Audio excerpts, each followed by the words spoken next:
Assalamualaikum warahmatullahi wabarakatuh. Berjumpa kembali dengan saya tentunya di cerita horor. Bagaimana kabar kalian? Semoga baik-baik saja ya, dan dijauhkan dari berbagai mara bahaya. Amin. Nah, bagi kalian yang belum subscribe, silahkan subscribe terlebih dahulu supaya tidak ketinggalan cerita-cerita seram selanjutnya. Nah, di video kali ini saya akan membawakan cerita. Sebelum mulai ceritanya, seperti biasa, di dalam cerita ini semua nama dan tempat disamarkan demi menjaga privasi. Langsung saja, seperti apa ceritanya? Simak video ini sampai habis. Daripada penasaran, tak usah kelamaan lagi, kita masuk ke ceritanya.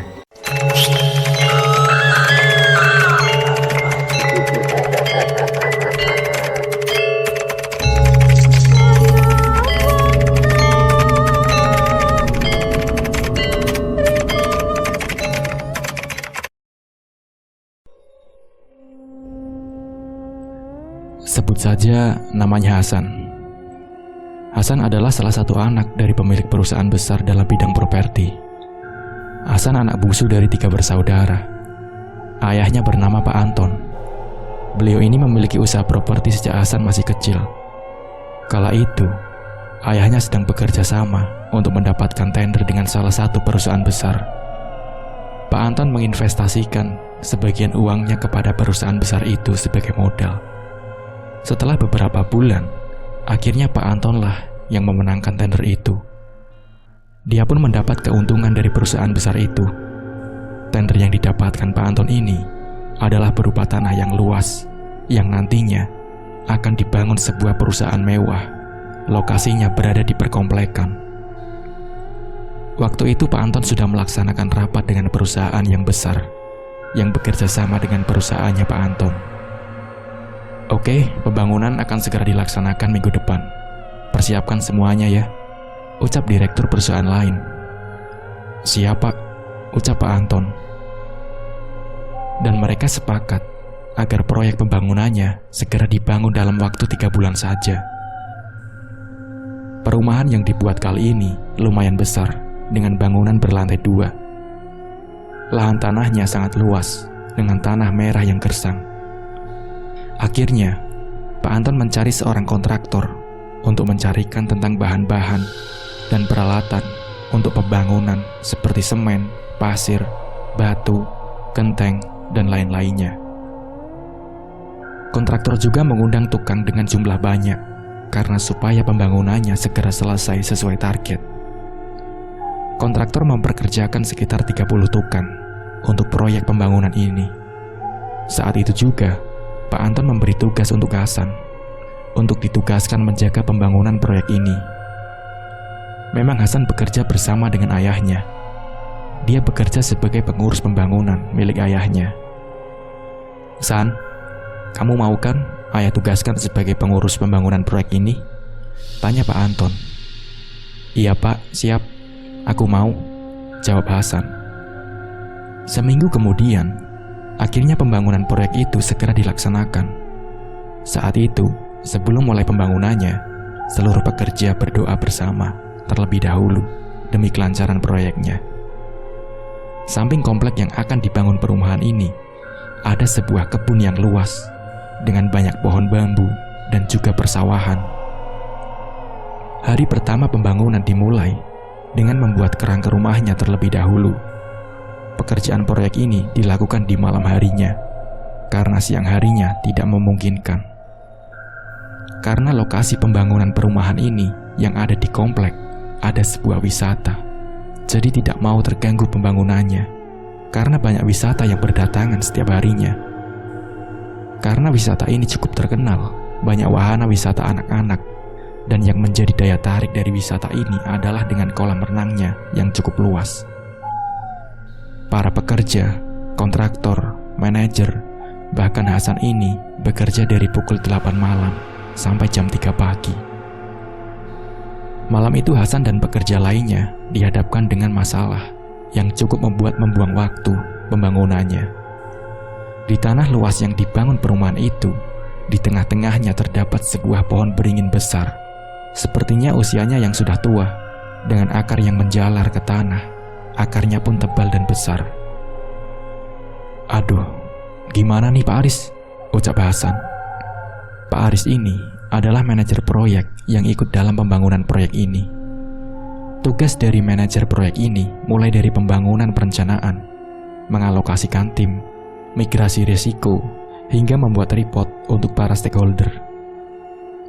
Kita tebang saja pohon ini, kelihatannya juga sudah tua, ucap Pak Aris.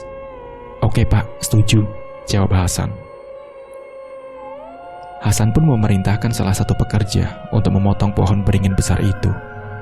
Kebetulan kontraktor sudah menyiapkan pemotongan pohon canggih. Tolong dong sini salah satu tukang untuk tebangin pohon ini, ucap Hasan. Pak Kunto pun memanggil salah satu pekerjanya untuk meminta bantuan. Sekitar pukul 10 malam, pohon beringin besar itu segera dipotong. Pekerja itu pun sudah menghidupkan alat pemotongnya. Dengan perlahan, pekerja ini mulai menempelkan mesin kepada pohon beringin tua itu. Namun anehnya, pohon yang berusaha dipotong itu tidak tembus. Mesin pemotongnya seakan seperti tumpul. Tiba-tiba, pekerja itu terlihat seperti lemas tak berdaya dan berdiam diri di tempat itu. Loh, kamu kenapa? Tanya Pak Kunto kepada pekerja. Pekerja ini hanya diam, tak menjawab sepatah kata pun.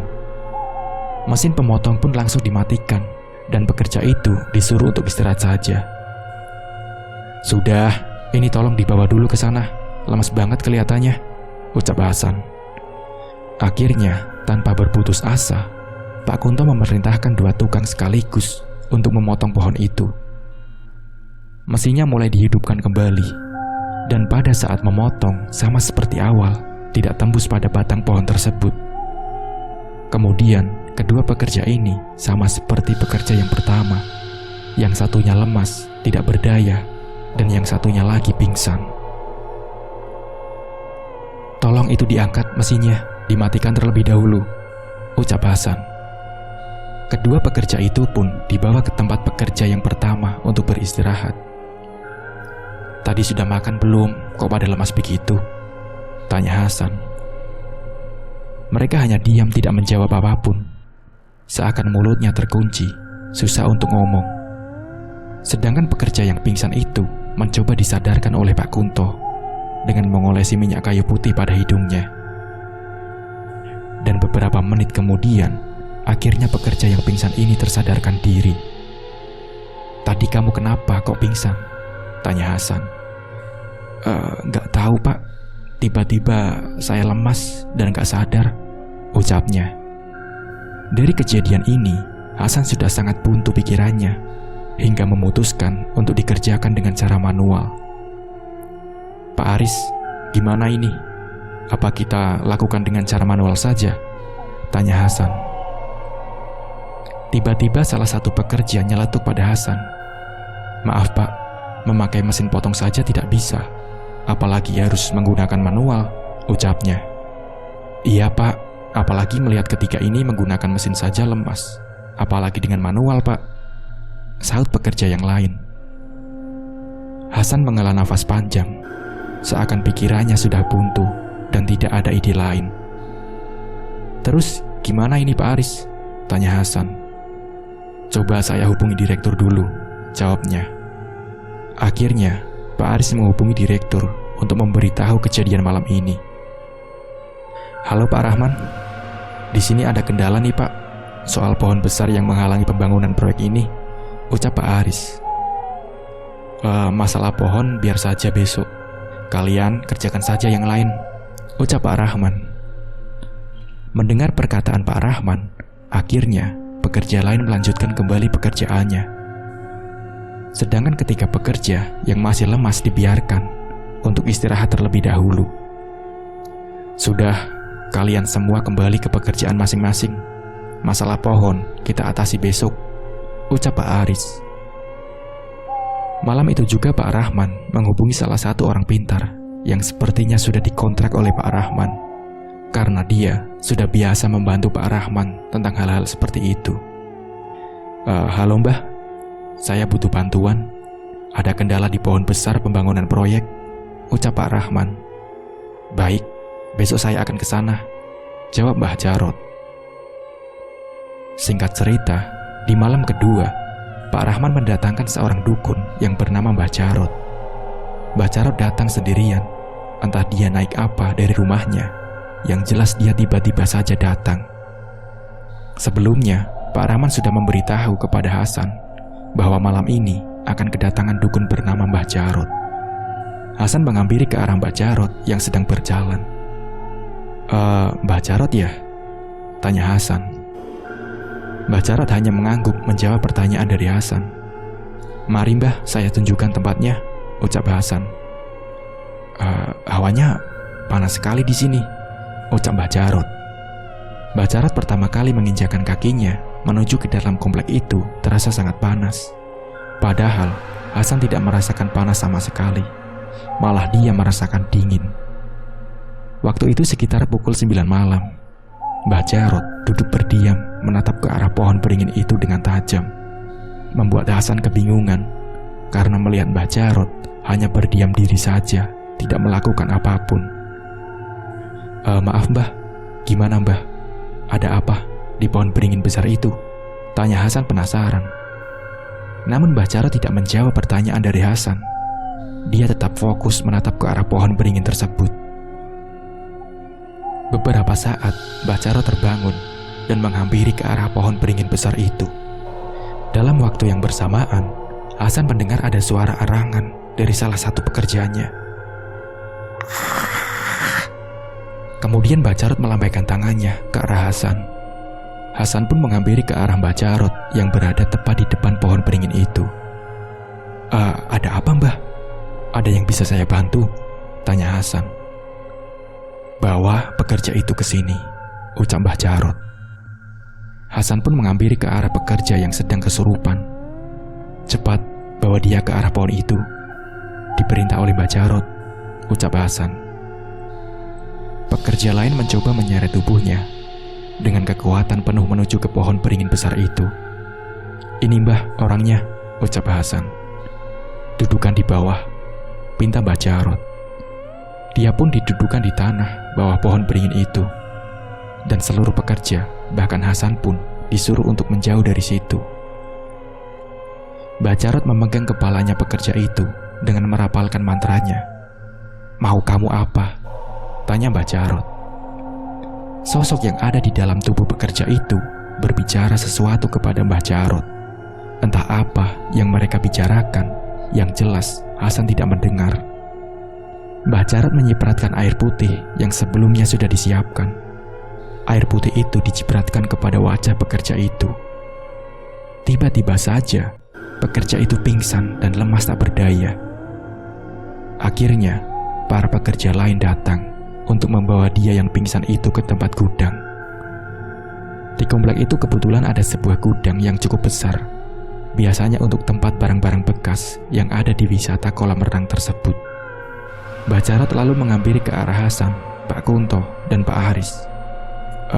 Gimana Mbah? Tanya Pak Aris. Kalian harus siapkan kerbau hitam, semuanya yang berwarna hitam, ucap Mbah Jarot. Kapan Mbah? Tanya Hasan. Ya terserah kalian.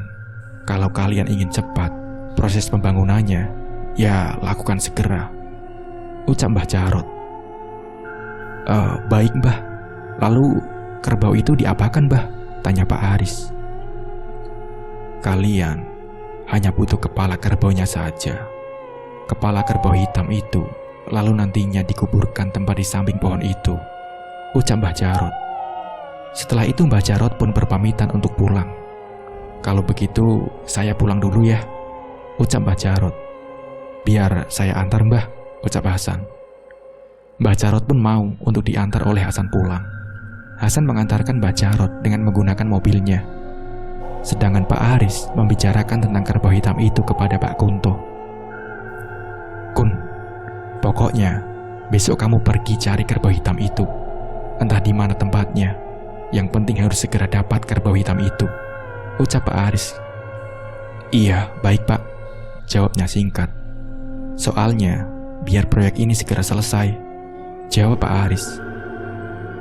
Memang proyek ini harus cepat selesai dalam waktu 3 bulan, dengan 10 bangunan dengan berlantai 2. Malam itu semua pekerja kembali bekerja seperti biasanya.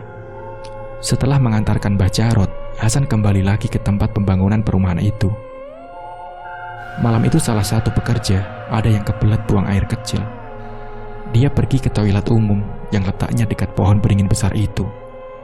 Saat keluar dari toilet umum itu, tiba-tiba dia dikejutkan oleh sebuah kerah yang berwujud tubuh manusia sedang bergelantungan di atas pohon itu, dengan jumlahnya tidak hanya satu. Kala itu juga, pekerja yang melihat penampakan itu langsung lari dengan terbirit-birit. "Ada apa? Kamu kok lari-lari seperti ketakutan gitu?" tanya Pak Kunto. Ada kerah berwujud manusia, Pak," jawabnya terbata-bata dan nafasnya yang masih ngos-ngosan. "Ah, yang benar kamu. Di mana?" kata Pak Kunto. Di sana, Pak. Di atas pohon beringin besar itu," jawabnya. Saat itu, Hasan sedang ngobrol dengan Pak Aris tentang kerbau hitam yang diperintah oleh Mbah Jarot. "Pak, terus gimana masalah kerbau hitam itu?" tanya Hasan. "Tenang saja, aku sudah memerintahkan Pak Kunto untuk besok mencarikan kerbau hitam," jawabnya. "Cari di mana, Pak?" tanya Hasan. "Ya, nggak tahu.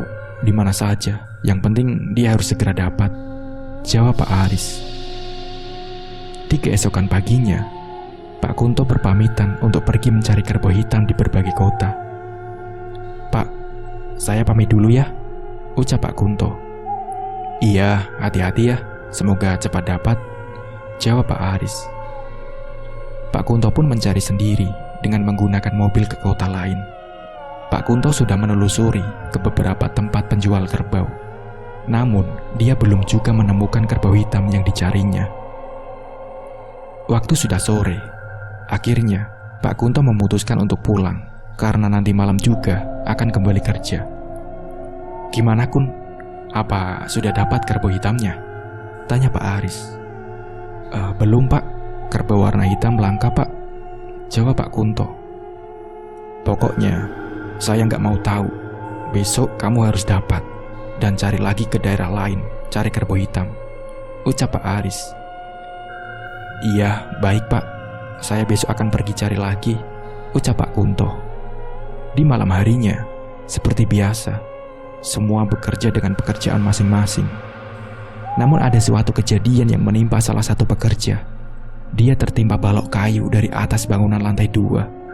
Balok kayu itu menimpa pada kakinya pekerja itu sampai berdarah. Pak, tolong Pak, ada salah satu pekerja yang kecelakaan," ucap pekerja. Ya sudah, kita bawa ke rumah sakit sekarang," ucap Pak Kunto. Sebelumnya, Pak Kunto sudah memberitahu kepada Pak Aris atas kejadian ini. Pak Aris pun menyuruh untuk segera dibawa ke rumah sakit. Kala itu waktu menunjukkan sekitar pukul 9 malam. Pekerja yang kecelakaan itu dibawa Pak Kunto dan Hasan untuk menuju ke rumah sakit. Tahan ya, Mas. Bentar lagi sampai rumah sakit," ucap Hasan. Pekerja itu terus merintih kesakitan dan darah yang keluar juga banyak. Sesampainya di rumah sakit, pekerja itu langsung diperiksa. Dokter memperban kakinya pekerja itu dan memberi obat nyeri. Kata dokter, tidak terlalu parah, dan dalam 3 hari pekerja ini sudah bisa bekerja kembali. Akhirnya, pekerja ini diberikan waktu untuk istirahat supaya sembuh terlebih dahulu. Keesokan harinya, Pak Kunto pergi kembali ke kota lain untuk mencari kerbau hitam. Setelah ditelusuri ke sana kemari, akhirnya Pak Kunto mendapatkan kerbau hitam yang sesuai. "Ya sudah, Pak, saya ambil kerbau hitamnya yang ini. Tolong disembelih sekalian saja," ucap Pak Kunto. Pak Kunto pun membayar harga kerbau itu kepada penjual. Setelah kerbau itu disembelih, Pak Kunto hanya membawa kepala kerbau hitamnya saja. "Pak, ini tolong dagingnya nanti bagikan saja ke warga sekitaran sini. Saya cuma butuh kepalanya saja," ucap Pak Kunto. Penjual kerbau hitam ini terlihat kebingungan, namun Pak Kunto langsung meninggalkan tempat itu. Kepala kerbau hitam itu dibawa oleh Pak Kunto di dalam mobilnya. Sesampainya di komplek, Pak Kunto memberitahu kepada Pak Aris. "Pak, Saya sudah dapat, Pak, kepala kerbau hitamnya, ucap Pak Kunto. Bagus. Di mana? Tanya Pak Aris. Ada di dalam mobil, Pak. Belum saya ambil, jawab Pak Kunto. Kalau begitu, kamu langsung kuburkan saja kepala kerbau itu di samping pohon beringin besar, ucap Pak Aris. Iya, baik, Pak. Nanti saya suruh tukang untuk menggali tanahnya, ucap Pak Kunto. Akhirnya, Pak Kunto memanggil 2 pekerja untuk membantunya menggali tanah samping pohon beringin itu. Saya minta tolong, kamu sama kamu ya, ikut saya sekarang, ucap Pak Kunto menunjuk ke arah kedua pekerja. 2 pekerja itu pun ikut mengekor dari belakang. Sesampainya di pohon beringin besar itu, Pak Kunto menginstruksikan kepada keduanya. Ini tolong kalian gali tanahnya di sebelah sini ya, ujar Pak Kunto.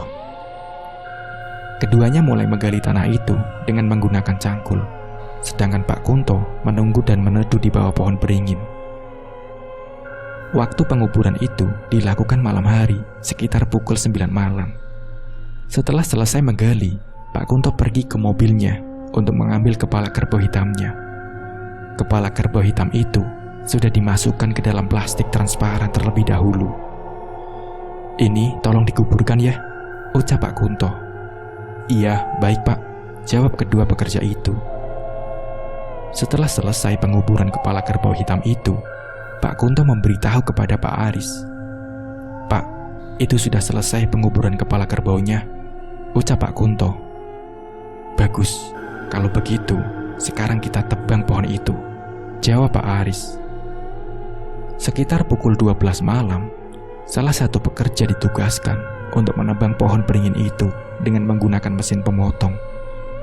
Saat itu juga, Hasan, Pak Aris, Pak Kunto, dan beberapa pekerja yang lain ikut menyaksikan penebangan pohon beringin itu. Dengan membacakan bismillah terlebih dahulu sebelum menebang pohon beringin itu, dan semua berdoa terlebih dahulu. Bismillahirrohmanirrohim. Dan akhirnya pohon beringin itu dengan mudah dan tanpa kendala bisa tertebang.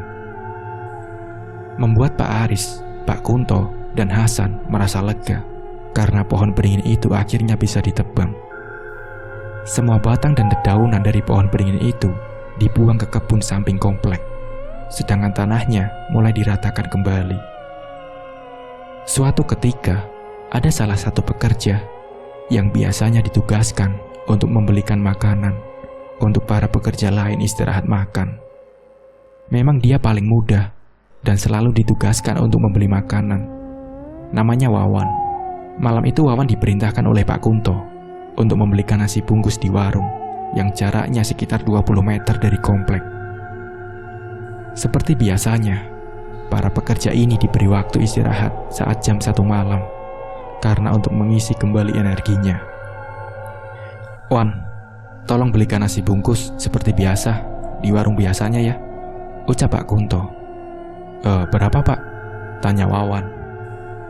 Kebetulan saat itu, kelima pekerjanya ada yang izin tidak masuk, jadi kali ini Wawan membeli nasi lebih sedikit dari biasanya. Yang biasanya membeli 33 bungkus, sekarang menjadi 28 bungkus. 28 bungkus saja sama gorengan. Kan yang 5 tidak berangkat. Ini uangnya, ucap Pak Kunto. Baik Pak, saya pergi dulu, jawabnya. Loh, ini kunci motornya. Kamu lupa ya? Jawab Pak Kunto. Oh, nggak usah Pak. Saya jalan kaki saja. Pengen jalan-jalan, jawabnya. Membuat Pak Kunto merasa aneh. Karena tumben-tumbennya Wawan mau jalan kaki. Padahal biasanya naik motornya Pak Kunto. Oh, ya sudah. Hati-hati ya, ucap Pak Kunto. Wawan langsung berjalan kaki menuju ke warung makan langganannya. Bu, beli nasi bungkusnya seperti biasa, ucap Wawan. Berapa? Tanyanya singkat. 28 bungkus saja Bu, sama gorengan 28, jawabnya. Wawan duduk menunggu ibu penjualnya membuatkan 28 bungkus nasi. Dia sambil bermainan ponselnya. Singkat cerita, sudah sekitar pukul 1 lebih. Wawan belum juga kembali. Padahal para pekerja sudah menunggu kedatangan Wawan. Pak Kunto pun menanyakan kepada para pekerja yang sudah duduk beristirahat. "Wawan belum datang?" tanya Pak Kunto. "Belum, Pak," jawabnya. "Aduh, kemana dia? Padahal sudah setengah jam loh," ujarnya cemas. Wawan pergi membeli nasi bungkus itu sekitar pukul 12:30 malam. Namun sampai sekarang sudah jam 1 lebih, dia belum datang juga. Saat itu Pak Kunto masih berpikir, mungkin warungnya ramai dan Wawan juga berjalan kaki, jadi dia lama datangnya. Tiba-tiba Hasan datang menghampiri ke arah Pak Kunto. "Kenapa, Pak? Kok cemas gitu?" tanya Hasan. "Ini loh, Pak, udah jam segini, tapi Wawan belum kembali juga. Padahal sudah setengah jam lebih," ucap Pak Kunto. "Sabar, Pak, kita tunggu sebentar lagi," ucap Hasan. Akhirnya mereka menunggu untuk beberapa saat. Namun sudah jam 2 malam, Wawan tidak kembali juga, padahal para pekerja sudah kelaparan. Pak Aris yang mengetahui hal itu pun menelpon Wawan. HP-nya berdering, tapi tidak diangkat. Hasan pun menelpon ke nomornya Wawan, tapi sama tidak diangkat. Begitu juga dengan Pak Kunto. Dia sudah menelpon beberapa kali, tapi tidak diangkat juga. Karena sudah tidak sabar untuk menunggu, akhirnya Pak Kunto berinisiatif untuk menjemput Wawan karena takut dia kenapa-napa. "Kalau begitu, saya jemput saja ya, Pak, Wawannya," ucap Pak Kunto. "Iya, Pak, segera," jawab Hasan. Pak Kunto mengendarai motornya menuju ke warung itu. Saat sampai di sana, warungnya terlihat sepi dan tidak ada pembeli. "Maaf, Bu, tadi ada laki-laki yang datang membeli ke sini kan? Beli 28 nasi bungkus?" tanya Pak Kunto. "Iya, Pak, tadi sudah saya buatkan kok. Memangnya kenapa ya, Pak?" tanya ibu penjual nasi itu. Dia sudah pulang, Bu, emangnya?" tanya Pak Kunto. "Sudah pulang dari tadi, Pak, sekitar setengah jam yang lalu," jawabnya. Pak Kunto terkejut mendengar apa yang dikatakan oleh ibu penjual itu.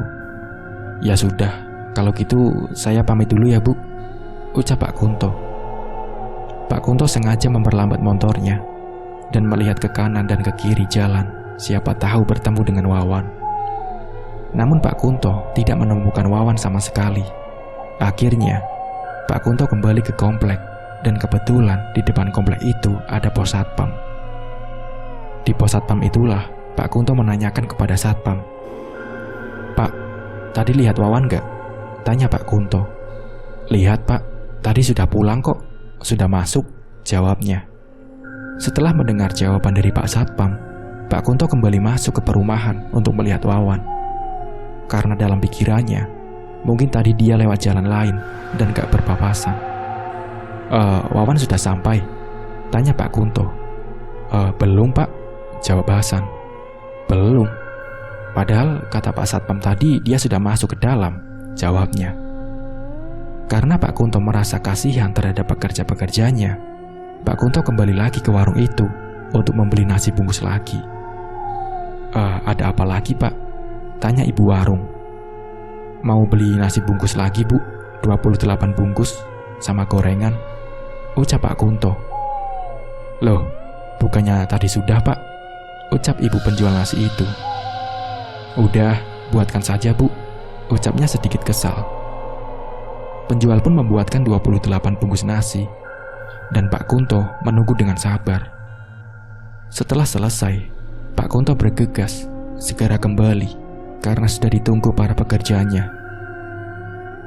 "Ini nasinya, silahkan dinikmati," ucapnya. Sudah jam 2:30 dini hari. Semua pekerja menyantap nasinya dengan lahap karena sudah kelaparan. Namun Wawan belum juga datang. "Keluyuran kemana sih Wawan? Jam segini belum pulang juga," ucap Pak Kunto dalam hati.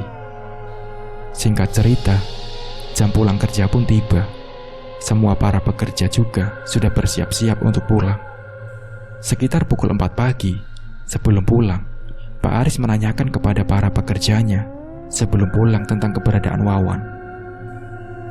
Wawan belum datang juga, ucap Pak Aris. Belum Pak, jawab para pekerja serempak. Kalau begitu, di antara kalian ada yang punya nomornya orang tua Wawan tidak? Tanya Pak Aris. Saat itu, ada salah satu temannya Wawan yang sedesa dengan Wawan dan bekerja di proyek ini. Kebetulan, dia ini tetanggaan dengan Wawan, jadi dia punya nomor HP orang tua Wawan. Dia pun memberikan nomor HP ibunya Wawan kepada Pak Aris. Saat subuh, Pak Aris, Pak Kunto, dan Hasan belum pulang dari tempat itu. Sedangkan pekerja proyek lain semuanya sudah pulang. Sehabis subuh, Pak Aris mencoba menghubungi ke nomor ponsel ibunya Wawan yang ada di kampung. "Halo Bu, saya dari atasan anak ibu bekerja," ucap Pak Aris. Iya Pak, ada apa?" tanya ibunya. "Apakah Wawan pulang kampung Bu?" tanya Pak Aris. "Tidak Pak, Wawan tidak pulang kampung ke sini," jawabnya. Memang kebanyakan para pekerja proyek yang merasa tidak betah, biasanya mereka akan kabur dan pulang kampung. Makanya, Pak Aris menanyakan hal seperti itu kepada ibunya. Setelah mendengar apa yang dikatakan ibunya, membuat Pak Aris, Hasan, dan Pak Kunto merasa was-was. Sekitar pukul 6 pagi, mereka pulang ke rumah untuk beristirahat. Di malam harinya, mereka kembali ke proyek pembangunan. Saat itu juga, Wawan belum kembali. Sekitar pukul 1 malam, kali ini Pak Kunto sendiri yang membeli nasi bungkus. Karena takut kejadian serupa seperti Wawan terjadi pada pekerja lain. Sudah 24 jam, Wawan belum juga ditemukan. Karena jika orang hilang selama 24 jam lebih, biasanya bisa lapor ke kepolisian. Setelah selesai membeli nasi bungkus, Pak Kunto membicarakan kembali tentang Wawan kepada Pak Aris dan juga Hasan. "Gimana ini Pak? Sudah 24 jam, Wawan belum ketemu juga. Apa kita lapor polisi saja?" tanya Pak Kunto. "Tunggu, saya akan hubungi direktur dulu untuk masalah ini," ucap Pak Aris. Keesokan harinya, setelah semua pekerja proyek sudah pulang, mereka bertiga, yaitu Pak Aris, Pak Kunto, dan Hasan belum pulang. Pak Aris menghubungi direktur tentang kehilangan Wawan. "Halo Pak Rahman," ucap Pak Aris. "Iya, ada apa Pak? Kenapa?" tanya Pak Rahman. Jadi gini Pak, sudah 2 hari salah satu pekerja kita ini hilang, namanya Wawan. Waktu itu dia disuruh membeli nasi bungkus, tapi belum juga kembali," ucap Pak Aris. "Kalau begitu, lapor polisi saja, minta bantu untuk dicarikan," ucap Pak Rahman. Pagi itu juga, ketiganya mengendari mobil menuju kantor polisi untuk laporan kehilangan. Singkat cerita, sudah 3 hari pencarian, Wawan di sekitar komplek, sekitar wisata, pokoknya seluruh perkomplekan dan beberapa tempat lain. Namun Wawan belum juga ditemukan. Entah di mana keberadaannya. Sudah dicari di area kolam renang, siapa tahu dia tenggelam, juga tidak ada. Polisi pun akhirnya menyerah dan menghentikan proses pencariannya. Ada saja kejadian yang selalu terjadi di tempat proyeknya. Entah apa sebabnya, membuat proses pembangunan ini tidak segera selesai. Sehari setelah berhenti proses pencarian, mereka bertiga, yaitu Pak Aris, Pak Kunto, dan Hasan, masih belum lega karena Wawan belum ditemukan. Akhirnya, Pak Aris menelpon kembali kepada direktur Pak Rahman. "Halo Pak, ini gimana Pak? Kok Wawan tidak ditemukan juga?" ucap Pak Aris. "Kalau begitu, nanti saya akan suruh Mbak Jarot lagi untuk membantu masalah ini," jawabnya. Saat malam hari, Mbak Jarot datang ke tempat proyek pembangunan itu. Kali ini, dia membawa sesajen dan sebuah kemenyan yang belum dibakar. Malam itu Mbak Jarot langsung duduk bertapa di tempat penebangan pohon beringin itu. Dia meletakkan sesajen di depannya dan juga menyalakan kemenyan dengan korek api. Sedangkan Hasan, Pak Aris, dan Pak Kunto sedang sibuk dengan pekerjaan masing-masing dan memperhatikan Mbah Jarot dari kejauhan. Mbah Jarot memejamkan kedua matanya dan dengan merapalkan mantranya, tiba-tiba Pak Kunto pandangannya kosong dengan tatapan melotot ke arah Mbah Jarot yang sedang bertapa. Pak Aris yang berada di sebelahnya bertanya kepada Pak Kunto. "Kamu kenapa, Pak?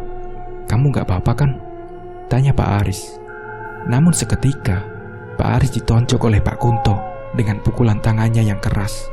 Sampai samping bibirnya Pak Aris berdarah. "Maksud kamu apa, Pak? Nonjok-nonjok aku segala. Ada masalah apa Pak Kunto dengan saya?" ucap Pak Aris yang naik pitam, karena saat itu Pak Aris belum tahu kalau Pak Kunto sedang kesurupan. Hasan pun datang untuk melerai keduanya yang ingin bertengkar. "Ada apa ini, Pak, ribut-ribut?" tanya Hasan. "Ini nih, gak tahu. Dia tiba-tiba nonjok aku," ucapnya. Tiba-tiba saja Pak Kunto mengerang seperti harimau yang siap memangsa menghadap ke arahnya Mbah Jarot. Matanya melotot ke arah Mbah Jarot, seakan ingin menerkam. "Ini tolong pegangi Pak Kunto. Dia kayaknya kesurupan," ucap Hasan. Ketiga pekerja itu memegangi tubuhnya Pak Kunto dengan kuat. Namun tubuhnya memberontak saat dipegangi oleh beberapa pekerja proyek. Sampai pekerja itu kewalahan hingga terpental. Padahal tahu sendiri tenaga pekerja proyek itu kuat-kuat, tapi dengan mudahnya mereka terpental. Kemudian Pak Kunto berlari menghampiri ke arah Mbah Jarot. Seketika Hasan berteriak ke arah Mbah Jarot. "Awas Mbah, itu Pak Kunto. Mau menyerang dia kesurupan," teriak Hasan. Akan tetapi Mbah Jarot tidak menghiraukan dan tetap fokus merapalkan mantranya.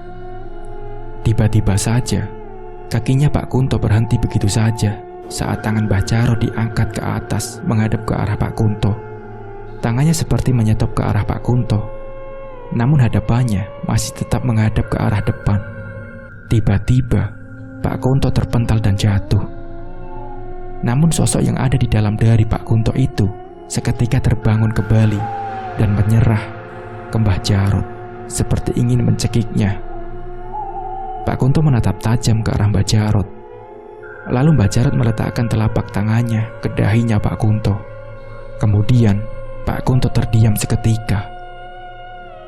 "Mau kamu apa?" tanya Mbah Jarot kepada sosok yang ada di Pak Kunto. Akan tetapi Pak Kunto terus mengerang dan ingin mencekram Mbah Jarot. "Mau kamu apa? Kan semua syarat sudah saya penuhi," ucap Mbah Jarot.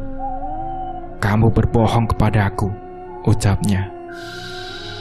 "Bohong apa? Saya sudah memenuhi syaratnya dengan mengubur kepala kerbau hitam," jawab Mbah Jarot. "Tidak, kerbau itu tidak sepenuhnya berwarna hitam," teriak sosok itu. Mbah Jarot merapalkan mantranya kembali pada sebotol air putih, lalu dicipratkan ke wajahnya Pak Kunto. Pak Kunto pun langsung pingsan. "Cepat, bawa Pak Kunto dulu ke sana," ucap Pak Aris. Beberapa pekerja mengangkut tubuh Pak Kunto yang masih pingsan, namun tubuhnya sangat terasa keras dan kaku. Sedangkan Mbah Jarot memerintahkan kepada Hasan untuk menggali tanah yang ada kepala kerbau hitamnya. Tetapi Hasan menyuruh dua pekerja yang waktu itu menguburkan kepala kerbau hitam itu. "Ini cepat, tolong gali tanah yang tempat dikubur," ucap Hasan. Kedua pekerja itu pun langsung segera menggali galian tanah itu.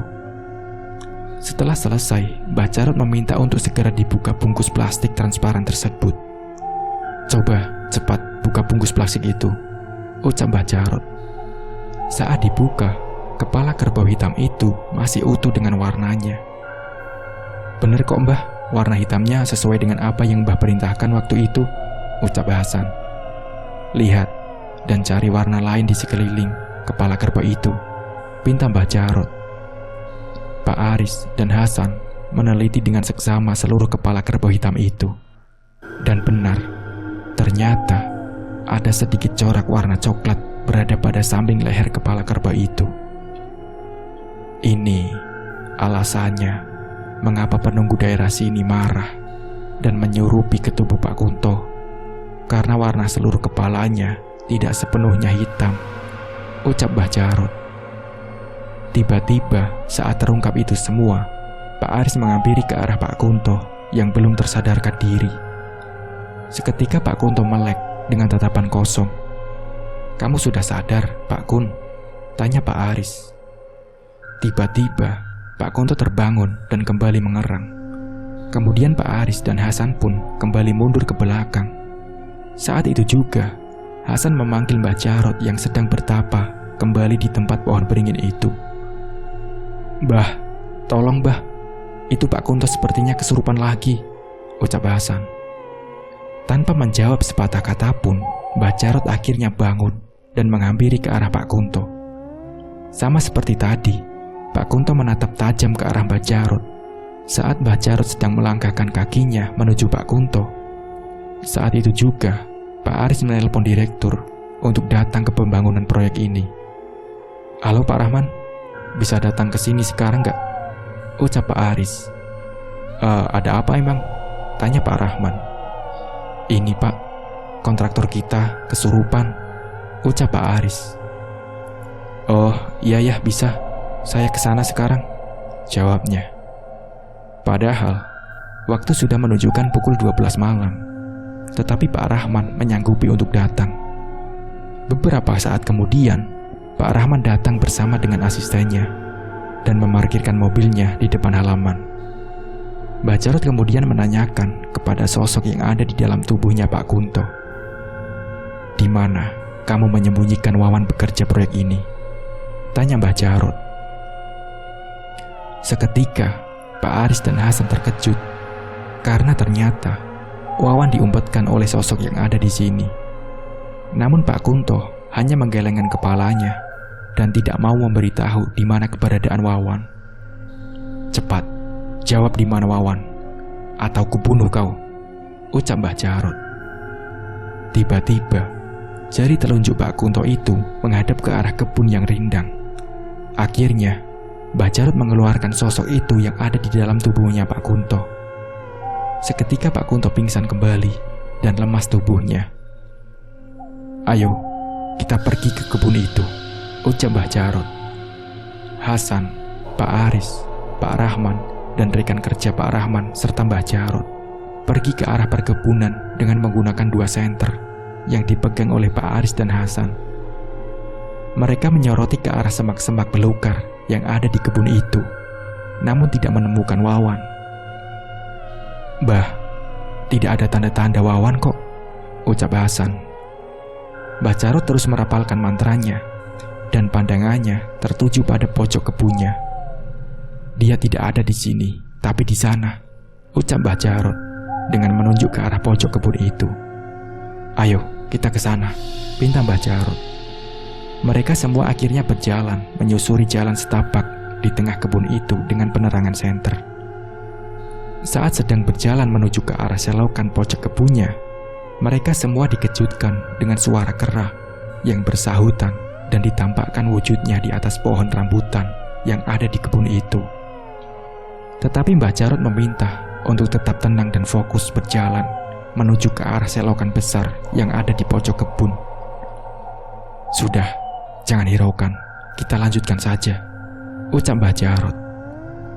Hasan merasa bulu kuduknya berdiri dan merinding. Pak Aris pun demikian. Dia merasakan hawa dingin yang merasuk ke dalam tubuhnya. Mereka terus berjalan, dan beberapa menit kemudian, akhirnya mereka sampai di sebuah selokan besar, seperti bendungan pintu air yang saat itu kebetulan airnya dangkal. Mbah Jarot menyuruh Hasan dan Pak Aris menyenteri ke arah pintu air itu. Dan betapa terkejutnya mereka, ada sosok mayatnya Wawan sudah terbaring di selokan bawah pintu air tersebut. Anehnya lagi, tubuhnya Wawan ini terbaring kaku, wajahnya memucat, dan keadaan tangannya bersedekap. Tidak hanya itu, bungkus nasi yang berjumlah 28 bungkus itu, beserta dengan gorengannya pun ada di sampingnya. HP-nya juga ada di dalam saku celananya. Yang dipikirkan mereka saat itu, bagaimana bisa Wawan bisa sampai di selokan itu. Ternyata kata Mbah Jarot, Wawan saat itu, pandangan matanya dibuat kabur oleh sosok itu dan digerakkan tubuhnya menuju ke selokan tersebut. Kata Mbah Jarot, Wawan sudah dijadikan tumbal. Wawan ini sudah dijadikan tumbal proyek dari kalian. Karena sosok leluhur penunggu sini tidak terima soal kepala kerbau yang tidak sesuai, makanya dia mencari tumbal untuk kelancaran pembangunan proyek kalian, ucap Mbah Jarot.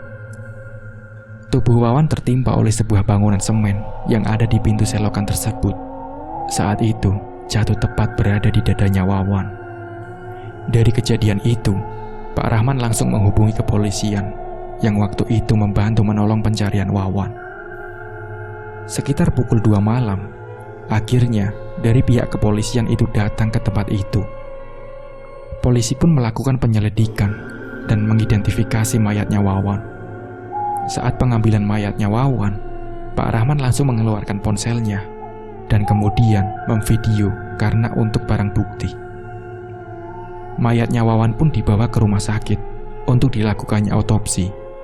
Menurut keterangan dokter, jenazah Wawan ini dinyatakan jantungnya bocor. Karena memang saat itu di atas dadanya Wawan, dia tertimpa sebuah bangunan semen yang cukup berat. Tidak hanya itu, jenazah Wawan juga meninggal di malam itu juga, karena kemungkinan dia tertimpa bangunan semen itu di malam tersebut. Di saat itu juga, Pak Aris mengambil ponselnya Wawan yang berada di dalam saku celananya. Kemudian, ponselnya dicas, ternyata masih bisa menyala. Berarti saat itu waktu Pak Aris, Hasan, dan Pak Kunto menelpon Wawan, berkali-kali masih terhubung karena ada riwayat panggilannya.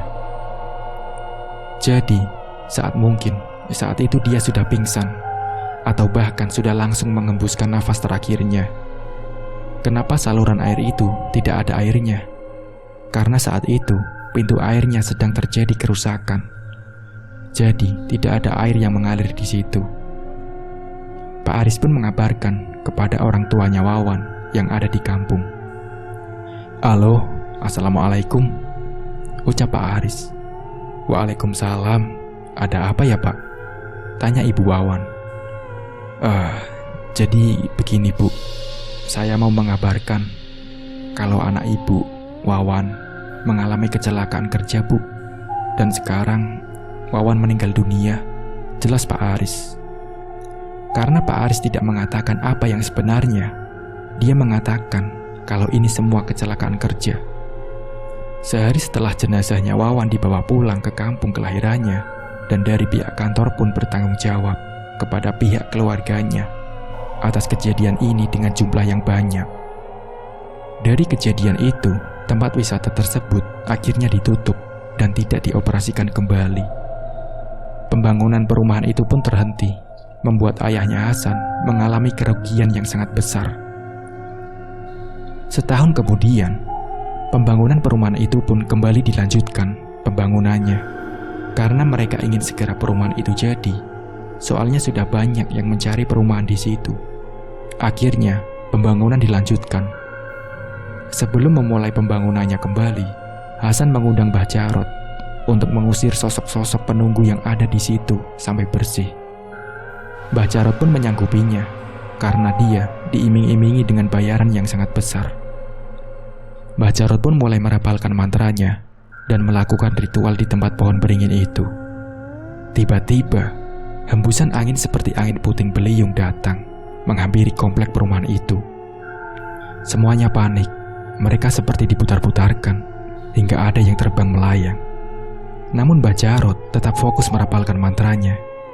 Tiba-tiba, brak! Terdengar suara kayu yang jatuh dari lantai 2 pembangunan perumahan itu. Kera-kera yang berwujud manusia itu pun menampakkan wujudnya di hadapan mereka semua saat angin puting beliung itu sudah terhenti.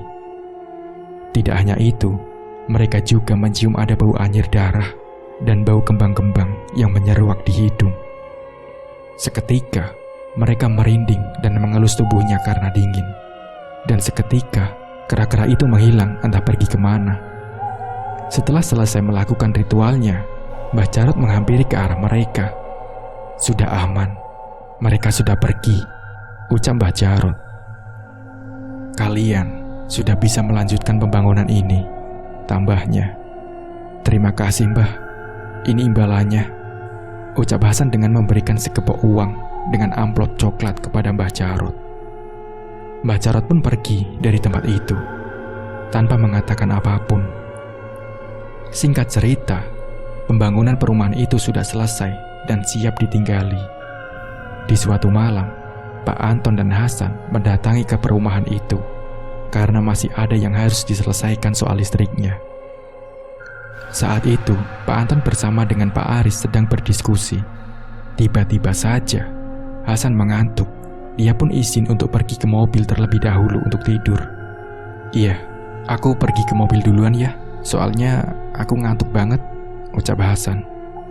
"Ya sudah, sana. Kuncinya ada di mobil, gak dikunci," ucap Pak Anton. Akhirnya, Hasan pun pergi menuju ke parkiran mobilnya. Kebetulan saat itu ayahnya memarkirkan mobilnya tepat di pohon beringin yang angker. Namun Hasan tidak memikirkan hal itu, karena kemarin sudah diusir oleh Mbah Jarot.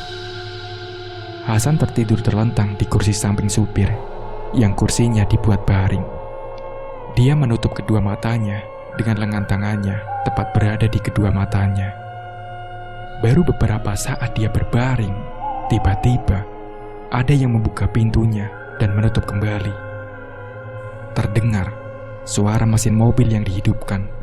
Saat itu, Hasan belum membuka matanya. Dia kira itu ayahnya yang sudah selesai berdiskusi dengan Pak Aris. Jadi dia tidak bangun. Namun sudah 5 menit mobilnya nggak jalan. Akhirnya Hasan pun bangun. Saat melihat ke arah samping sopir, betapa terkejutnya dia. Ternyata tidak ada siapa-siapa. Padahal juga dia tidak mendengar ada yang keluar dari mobilnya. Karena kalau ada orang yang keluar dari mobil, pasti menutup pintu kembali, tapi ini tidak. Tiba-tiba, dia melihat ayahnya sedang berjalan dari arah samping dan mencari kuncinya. Lalu menghampiri ke arah Hasan. "Kamu lihat kunci mobilnya ayah nggak?" tanya Pak Anton. "Kan bukannya tadi kuncinya di mobil ini ya?" ucapnya. "Oh iya, ayah lupa," ucapnya. "Malah aku kira tadi ayah sudah masuk ke sini yang menghidupkan mesin mobilnya," ucap Hasan. Enggak kok," jawab ayah. Akhirnya, mereka berdua pulang dan tidak memperdebatkan masalah itu lagi. Saat itu, kenapa salah satu pekerjanya tertimpa kayu dari atas dan mengenai kakinya? Pada waktu itu, dia melihat kayu itu dilempar oleh sosok kuntilanak dengan baju merah dan rambut panjang. Dia ingin mencari tumbal, tapi untungnya waktu itu pekerja tersebut menghindar dan hanya mengenai kakinya saja. Karena tidak mendapat korban yang untuk dijadikan tumbal, akhirnya kuntilanak itulah yang mengganggu pandangan Wawan saat sehabis pulang dari membeli nasi bungkus. Dialah yang menjadikan Wawan tumbal proyek. Sedangkan saat ketiga pekerja yang akan memotong pohon beringin dengan menggunakan mesin itu seketika lemas. Karena mereka semua ditampakkan oleh sosok kuntilanak berbaju merah dengan wajah yang menyeramkan. Itulah yang menyebabkan ketiganya terasa lemas, dan bahkan ada yang sampai pingsan. Terus masalah kepala kerbau hitam itu, ternyata waktu itu Pak Kunto saat membeli kerbau hitam itu sudah tahu kalau ada corak kecoklatan di bagian lehernya. Namun Pak Kunto mengambil kerbau itu begitu saja, karena dia pikir tidak masalah soal corak coklatnya sedikit dan kecil itu. Namun sosok penunggu itu tidak mau, yaitu sosok kuntilanak merah yang usianya sudah tua. Dia leluhur di pohon beringin tersebut. Sehingga penunggu itu murka dan merasuki ke dalam tubuhnya Pak Kunto. Tidak hanya itu, setelah pembangunan perumahan itu selesai, Pak Kunto jadi seperti orang gila. Dia berteriak-teriak sendiri di rumahnya. Kadang membentak-bentak istrinya, sampai akhirnya Pak Kunto dibawa ke orang pintar untuk mengobati Pak Kunto. Setelah dibawa ke orang pintar, sekarang Pak Kunto sudah bisa kembali normal. Karena kata Mbah Dukun, Pak Kunto ini ditempeli oleh sosok kuntilanak merah, penunggu pohon beringin itu.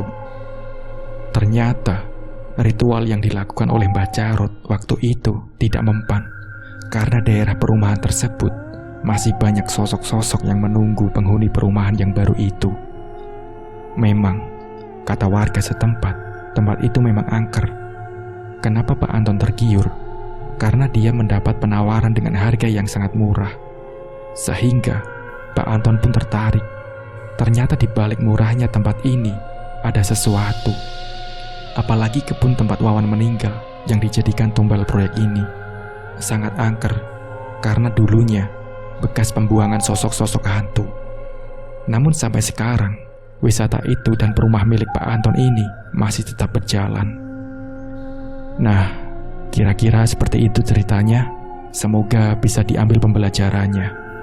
Mungkin cukup sekian dari saya. Wassalamualaikum warahmatullahi wabarakatuh.